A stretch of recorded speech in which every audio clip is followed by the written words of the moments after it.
Okay, everyone. Congresswoman Slaughter will start off, and then Wendell Potter will finish, and then we'll do some questions. Okay. Good afternoon, everybody. I got to move these down a little. I'm shrinking.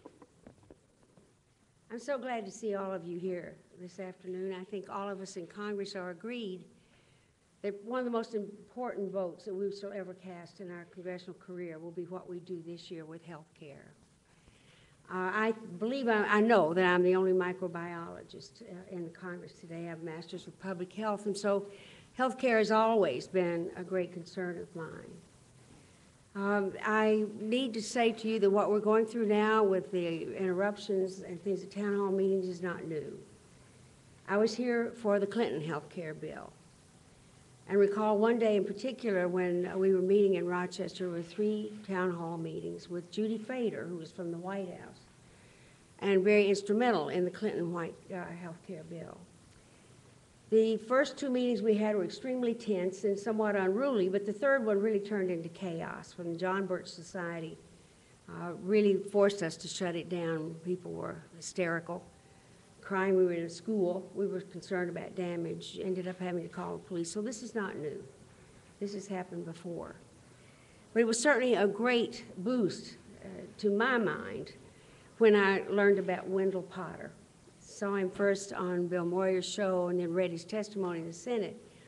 Mr. Potter and I share pretty much the same background. He was born in higher cotton than I was in Tennessee. I was born up in the coal fields of eastern Kentucky, but we had somewhat the same background. And when I read what he'd said about going to the expeditions, I'm sure all of you know this, where thousands of people would drive from 2 or 3 states overnight, stay out in the rain, whatever they had to do, because it would be the only opportunity they might have in a year to see doctors and to see health care providers. And that volunteer doctors and volunteer dentists and ophthalmologists came to these events and would see oftentimes up to 1,000 people at a time. Now, most people don't understand that for a lot of people that's all health care means in the United States. But of the 47 million people who are still uninsured, they get it whenever, wherever they can. I'm so proud of this bill because it is going to do better. It is going to make the changes that we need. It is embarrassing to me as an American that people would even begin to believe that their government would be putting people to death, which, as we all know, has been against the law in the United States for as long as I'm aware of, but that people would literally buy that. Or, as I heard the other night, that they might have forced sex change operations. Why in the world would Americans believe this? With all the access to information and all the things that you all are doing, it's simply pointless that we have to go around seriously and try to refute those things with a crowd of people who are yelling and screaming. But health care is so important, and I believe all of us are going to come back re-energized that we have to do this for the good of the United States. We will never get a handle on the economy if we fail to get a handle on health care and give it the kind of future that it needs. We believe that obviously that what's going on at these town hall meetings, a lot of it is by the same people who have never wanted health care reform. And the person who can talk to you about that more than anybody and better than anybody is Mr. Potter. And I'm so proud of him. I know it took a lot of nerve for him to turn his back on people that he'd known for a long time, his colleagues and his friends, to tell America the truth. And I'm so proud that he did it, so I'm happy to introduce Mr. Potter, Mr. Wendell Potter from Tennessee. Absolutely. Thank you very much, Congresswoman. It's a pleasure to be standing next to someone who grew up just a few miles from where I did, just across the state line. Yeah, I'm Wendell Potter, and I worked as a senior executive for health insurance companies, and I saw how they confuse their customers and dump the sick so that they can satisfy their Wall Street investors. That's how I introduced myself when I testified before the Senate Commerce Committee in late June about the dishonesty of the insurance industry. I described how insurers make promises they have no intentions of keeping, how they flout regulations and that are designed to protect consumers, and how they make it nearly impossible to understand and often to even obtain information that they need. But I also told the committee how the industry has conducted duplicitous and well-financed PR campaigns every time Congress has tried to do what it's trying to do right now, and how its current behind-the-scenes efforts may well shape reform that, in a way that benefits Wall Street more than it benefits average Americans. I noted that just as it did 15 years ago when the insurance industry led the effort to kill the Clinton reform plan, it is using shills and front groups to spread lies and disinformation to scare Americans away from the very reform that would benefit them most. And the Congresswoman and I talked about this a bit earlier. So many of the people who would benefit so much from reform are, I'm afraid, some of the people who are showing up at the town halls. And I wish they would just stop and think that they may be just a layoff away from being among the uninsured, or just a change in a health plan being among the underinsured. The industry goes to great lengths to keep its involvement in these campaigns hidden from public view. I know from having served on a lot of trade group committees and industry-focused front groups that industry leaders are always full partners in developing strategies to derail any reform that might interfere with the insurer's ability to increase profits. My involvement in these groups goes back to the early 90s when insurers joined with other special interests to finance the activities of the Health Leadership Council, which led a coordinated effort to scare Americans and members of Congress away from the Clinton plan. A few years after that victory, the insurers formed a front group called the Health Benefits Coalition to kill efforts to pass the Patient's Bill of Rights. While it was billed as a broad-based business coalition that was led by the National Federation of Independent Business and included the U.S. Chamber of Commerce, the Health Benefits Coalition in reality got the lion's share of its funding and guidance from the big insurance companies and the trade associations. Like most front groups, the HBC was set up and run out of one of Washington's biggest PR firms. In this case, it was Porter Novelli that provided all the staff work for the coalition, while an executive with the NFIB, which has been a strong and close ally of the insurance industry for many years, served as a front man. One of the key strategies of the coalition as it was gearing up for battle in late 1998 was to stir up support among conservative talk show hosts and other conservative media. Among the tactics that the PR firm implemented for the coalition was to form alliances with important conservative groups such as the Christian Coalition, the Family Research Council, to get them to send letters to Congress and to appear at press conferences. They also launched an advertising campaign in conservative media outlets. The message was then that President Clinton owed a debt to the liberal base of the Democratic Party and would try to pay back that debt by advancing the type of big government agenda on health care that he failed to get in 1994. The tactics worked. Industry allies in Congress made sure that the Patient's Bill of Rights would not become law. The industry has funded several other groups from time to time over the years. Since then, whenever the industry has been under attack, it formed the Coalition for Affordable Quality Health Care to try to improve the image of managed care in response to a constant stream of negative stories that appeared in the media in the late 90s and the first years of this decade. It funded another group with a different name about the same time when lawyers began filing class action lawsuits on behalf of doctors and patients.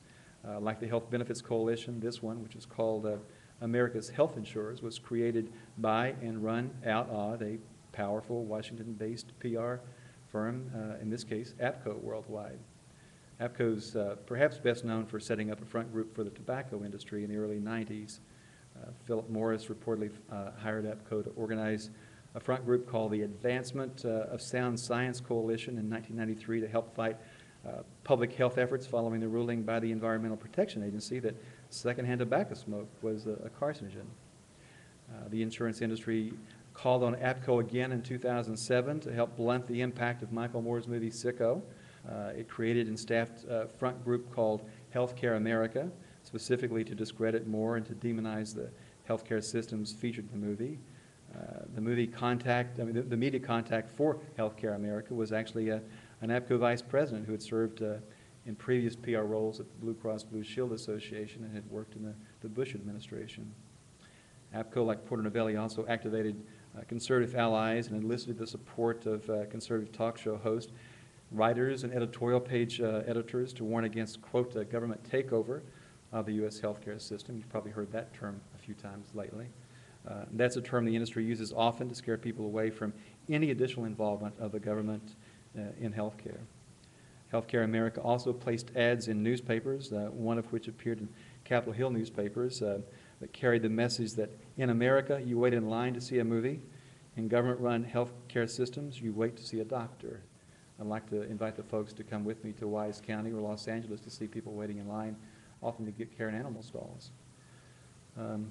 APCO's work on behalf of the industry included feeding talking points to conservatives in the media and in Congress, and to place columns and op-eds written for the industry's friends in conservative and free market think tanks like the American Enterprise Institute, Heritage, Cato, the Manhattan Institute, and the Galen Institute. And with this history, you can rest assured that the industry is up to the same dirty tricks, using the same devious PR practices it has used for many years to kill reform this year, or even better, to shape it so that it benefits insurance companies and their Wall Street investors far more than average Americans. Americans need to be alert to how the industry and its allies are working to influence their opinions and lawmakers' votes. I know from years as an industry PR executive how effective insurers have been in using scare tactics to turn public opinion against any reforms that would threaten their profitability. I warned earlier this year that Americans and the media need to pay close attention to the efforts insurers and their ideological buddies will undertake to demonize other countries' healthcare systems that don't allow for-profit insurance companies to have the free rein that they have here. Americans should realize that when they hear isolated stories of long waiting lines or waiting times to see doctors in Canada and allegations that care in other systems is rationed by government bureaucrats, the insurance industry has written the script. And they must realize that every time they hear that by creating a public insurance option, we will be heading down the, quote, slippery slope towards socialism. Some insurance flack, like I used to be, wrote that.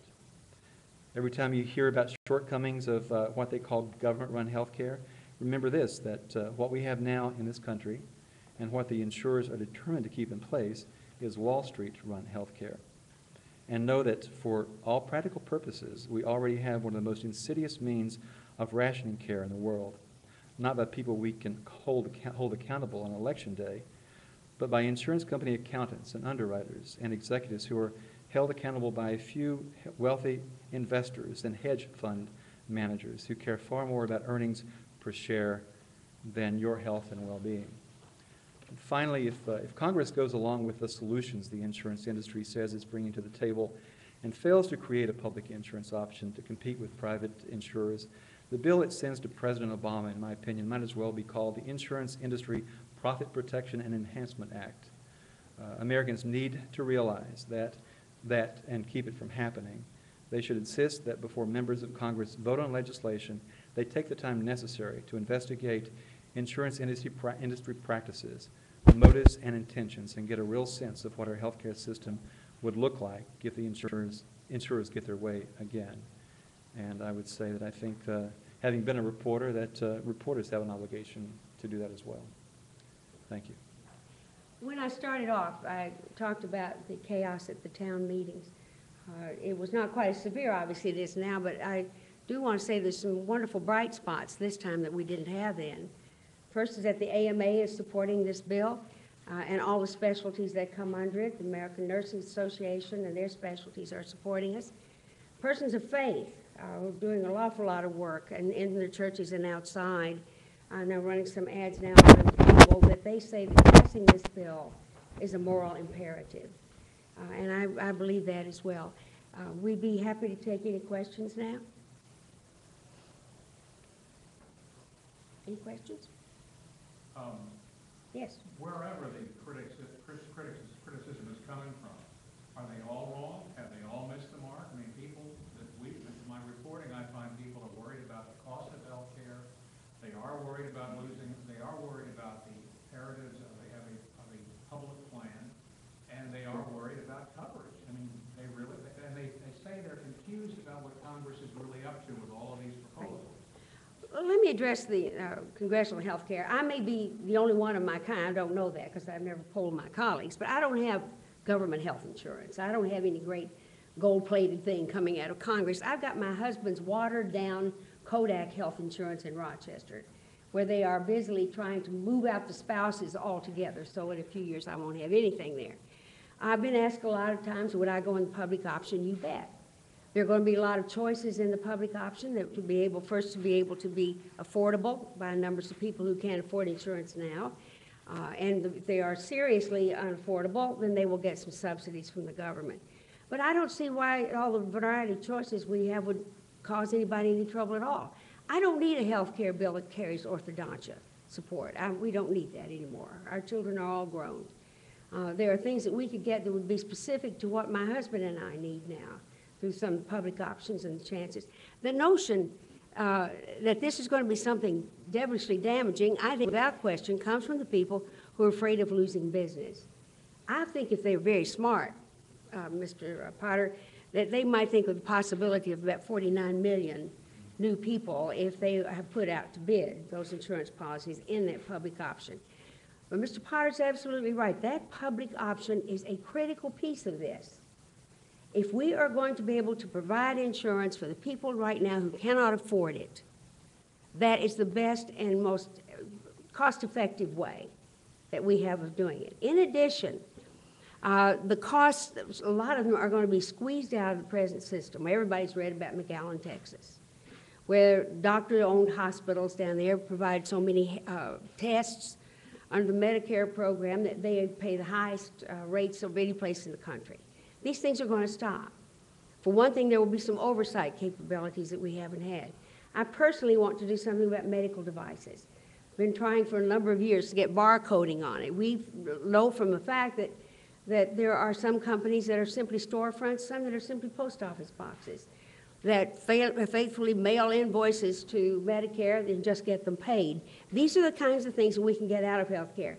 But the number one issue here is if we can keep 49 million persons from having to use the emergency room as their only health care, believe you me, we will save a lot of money with just that one piece. In addition, there's a lot of opportunity for prevention here. And that's what we ought to do. We shouldn't always just be saying we're going to provide things for sick people. Let's see what we can do for well people to keep them that way. And since this is kind of system to some degree, it's uniquely American, but that every place else in the world has got, it can't be all that difficult. I think there's no question that this is a whole setup here to try to protect one industry, which only, one of the most important things in the bill, I want to mention this, is it requires 85 cents of the premium dollar to be used for health care. And you can speak to this better than I can, Wendell, but the amount of money that they spend now from the premium dollar actually on health care and what goes into the, was it 247% profit they've made in the last 8 years? It's been significant profit. They've the one thing the companies know how to do is make money. They're not. You're speaking to the microphone. I'm sorry. Yeah, the industry shouldn't at all feel threatened by a public health insurance option. I've worked in the industry for 20 years and I've seen the industry change and adapt, the companies have changed their business models many, many times. When I worked for Cigna initially, it was a multi-line insurance company. It has changed a tremendous amount. And then it's changing now from primarily a managed care model to a consumer-directed model, which, by the way, is the direction they'd like to take us all in. But you're right, Congresswoman. The amount of money that insurers have been spending of your premium dollar to pay medical claims has been shrinking and shrinking and shrinking since 1993, when back then about 95 cents of every premium dollar was used to pay claims. Now it's down just into the 80s. And that's primarily a consequence of the pressure that insurance companies get from Wall Street to constantly drive down that medical loss ratio number, which is what we're talking about. Mr. Bowles? Yes. A follow-up question on that. How much, based on your experience on each PR firm spending on the PR budgets that you talked about in the earlier campaign, and are any of the premiums going to support that kind of PR budget? Oh, absolutely. Premiums are going to support it. You can rest assured that's where the money all comes from. It's from people's insurance premiums. We're talking about millions of dollars. Even back in the 90s, For the Health Benefits Coalition alone, many millions of dollars were spent to kill the Patient's Bill of Rights. Millions of dollars were spent to discredit sicko. And you can just imagine the amount of money that's being spent right now. Millions and millions and millions of premium dollars are being spent to kill healthcare reform as I think it should be. Insurers right now are becoming officially neutral on the effort overall. See that they're working behind the scenes to actually kill it? Oh, absolutely, yeah. That's been their pattern for many years. They will say the things that they think the public and lawmakers want to hear. They did this in '93. You can review congressional testimony from '93, in which one of my former executives at Cigna talked about how the company and the industry was in favor of getting rid of pre-existing condition exclusions, getting rid of cherry picking the healthy. They said the same thing. I can point you to the testimony where they said it. And if you recall, after the defeat of the Clinton bill, they didn't make any effort at all to make good on those promises. In fact, they formed new coalitions to fight managed care legislation. So they spend a lot of their time and attention on, as I said, duplicitous PR campaigns, one in which they say nice things and behind the scenes do everything they can in covert operations to kill it. Does your experience point you to any covert operations that are going on right now? I haven't been in the industry for a year now, so I can't tell you specifically, but the pattern is there. I'm certain of it. I'm sure they're, the playbook is the same and has been many years, and the tactics they use and the expressions they use, they're masters at linguistics. They know hot button issues. They know buzzwords and expressions that get people excited, like government take over the healthcare system. So they're masters at that. They know exactly what they're doing. Madam Chair, are there specific additional steps that you believe ought to be included in legislation, or are you satisfied with where it is now? I think the three committees, their action is going to principally be the bill. Later in September, before we come back, we'll start. But before we get ready for the vote, the Rules Committee will work with the committee chairs of the other three committees to combine the bill into one. And that will be a very serious undertaking on our part, but I don't foresee a lot of changes in the bills as they came out of the committees. In terms of biggest issues that you're going to deal with between those three committees, on whether it's public option or what's like Medicare rates or hospital negotiated rates, and have all these progressives who sign a letter saying we won't support a bill that has the energy and common language. Water Bulldogs who won't support a bill that has the other two committees. Have you started looking at how you reconcile that? I've been in legislatures as county, state, and federal for a long time, a large part of my life. I've never seen a major bill go through that didn't have this kind of thing, and it's right, that's democracy. This is the time everybody has to express their opinions, and I'm sure that coming back from our districts that they will have a great deal more. I've got a couple myself I'd like to discuss trying to get involved here. But by the time we get ready, I honestly do believe, I'm serious when I say this, I'm beginning to see just little cracks out there in what's going on, and in the opposition. And I believe that we will come back energized to get this done because it's our job. And yes. President Potter. Mm-hmm. A lot of people seem to think that there is a self-interest for the insurance companies in reform, that this is a way for them to get millions, tens of millions of new customers. What is your response to that analysis? And also just wondering if you can point to specific examples now of this industry, what industry group funding, what organization is actively involved. You're basing it solely on your understanding of the past history of the industry. Your first question, I think, is that the insurance industry, if it can't kill reform, it would very much like to shape it so that it includes an individual mandate that would require all of us to buy insurance from them if we're not eligible for a public plan. And of course, they don't want a public option because that undoubtedly would take away some customers. They would love it to have any revenue stream because right now their business models are not sustainable for the long term. They have, in some of their practices over the years, they've actually shrunk the employer-based market by purging small businesses from the rolls. So because of their practices, there are fewer people who are eligible, and they don't want to have certain customers. But they wouldn't mind it if everyone was required to purchase it, and taxpayer dollars were used as subsidies to help people buy or pay for their insurance premiums that they would charge. To your second question, again, I haven't been there for a year, and they're very secretive about the way they operate. I think it'd be a good idea, maybe just throw it back at you all, call APCO, call the industry, find out exactly what to do some investigative reporting. Yes, yes, sir.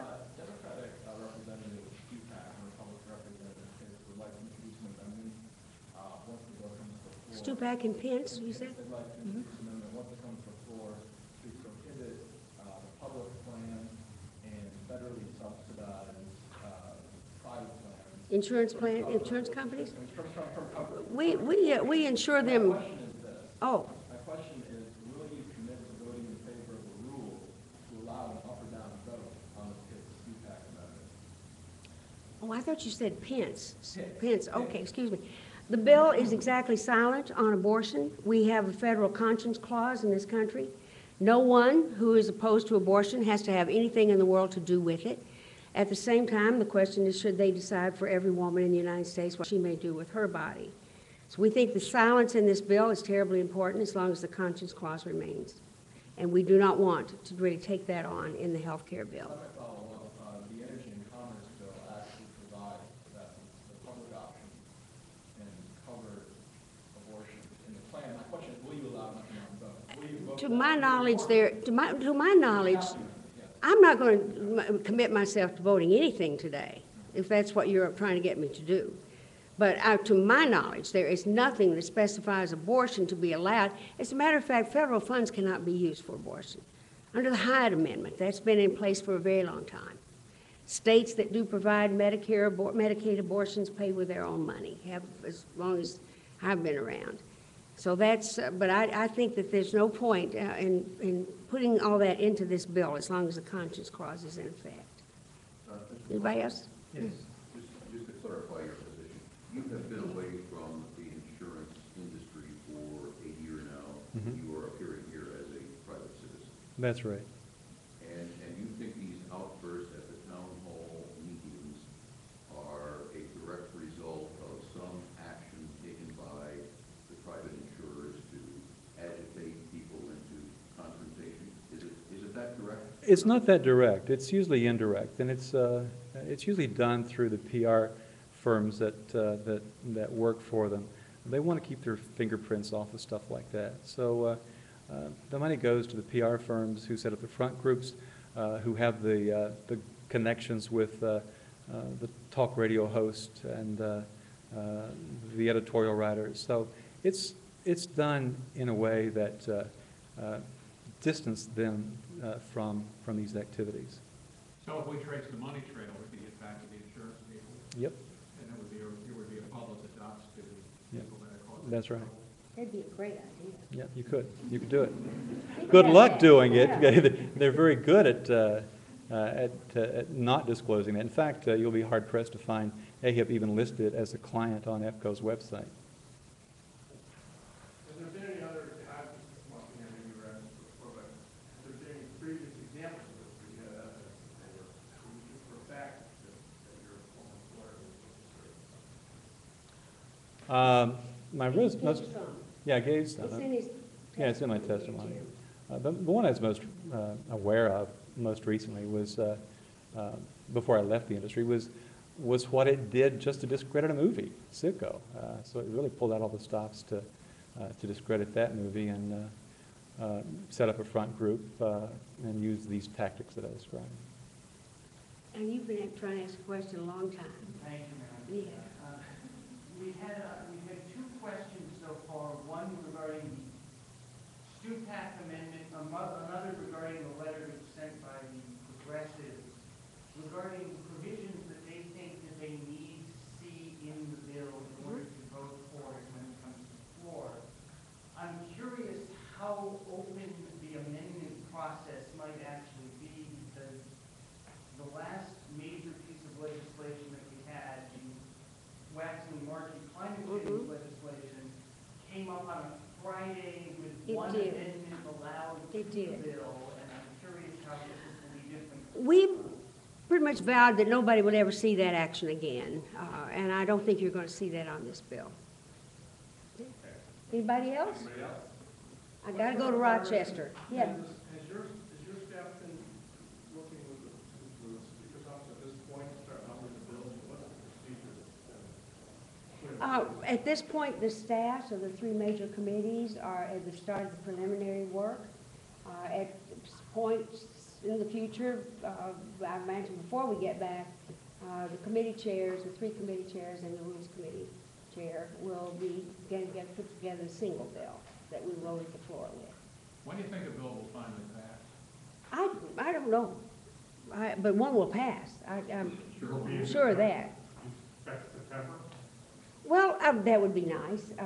Then, of course, you know, we got the Senate, the Senate. Okay, thank all of you very much for coming. I really appreciate it. Thank you.